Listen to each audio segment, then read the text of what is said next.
Welcome to ఇన్నిచ్కే story board. ఈ రోజు మన ఛానల్ వీడియోలో మాయాబజార్ పార్ట్ 2. అర్ధరాత్రి ద్వారకకు చేరుకుని అక్కడ శశిరేఖ ఎవరో తెలియక కలవలపడి చివరకు మాయావేషంలోని కృష్ణుడిని కలుసుకుంటాడు. కృష్ణుడు నిజరూపంలో కనిపించి అతనికి ఉపాయం ఉపదేశిస్తాడు. కృష్ణుడు చెప్పినదాని ప్రకారం నిద్రిస్తున్న శశిరేఖను తన ఆశ్రమానికి తీసుకువెళ్తాడు. తానే మాయా శశిరేఖ సావిత్రిగా రూపం ధరించి వచ్చి ద్వారకలో ఆమె శయ్యపై నిద్రిస్తాడు. అలానే తన అనుచరుడైన చిన్నమయ్య, లంబు, జంబులను తీసుకువచ్చి కౌరవులకు ఓ మాయా నగరాన్ని విడిదిగా సృష్టించమని సూచిస్తాడు.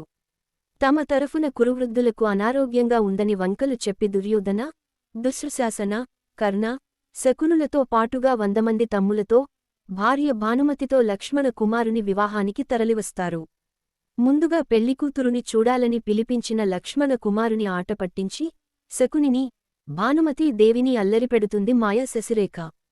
పెళ్లికొడుకు తరఫున వచ్చిన శర్మ, శాస్త్రి, సారథి వంటివారిని కనికట్టు చేసి మాయచేసి బాధలు పెడతారు.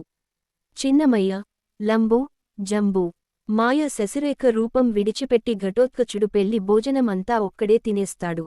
తిన్న భోజనం లేదనుకునేలోపు మళ్ళా సృష్టిస్తాడు.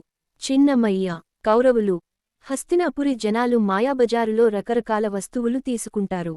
ద్వారకలో మాయా శశిరేఖ, లక్ష్మణ కుమారుడితో పెళ్లి వేడుకల్లో కాలు తొక్కేప్పుడు, చేయి పట్టుకునేప్పుడు మోటుగా చేసి బాధలు పెడుతుంది. అంతేకాక పీటల మీద జీలకర్ర బెల్లం పెట్టాల్సిన సమయానికి తాళి కట్టే వేలకు కోతిలా, కొండముచ్చులా, దెయ్యంలా కనిపించి జడిపిస్తుంది. కౌరవులకు, యాదవులకు వాగ్వాదం ప్రారంభమై చివరకు సత్యపీఠాన్ని తెప్పించి దానిపై నించోబెట్టగానే దాని ప్రభావంతో శకుని తాము చేసిన అకృత్యాలు, ఈ పెళ్లి విషయంలో చేసిన పన్నాగాలు బయటపెడతాడు. అంతటితో ఆ వివాహం రసాభాసగా ముగియడంతో ఘటోత్కచుడు నిజరూపం ధరించి కౌరవులు ధరించిన మాయాబజార్ వస్తువులన్నీ పాములైపోగా తన మాయతో దుష్టచతుష్టయాన్ని కట్టకట్టి హస్తినాపురికి పంపిస్తాడు.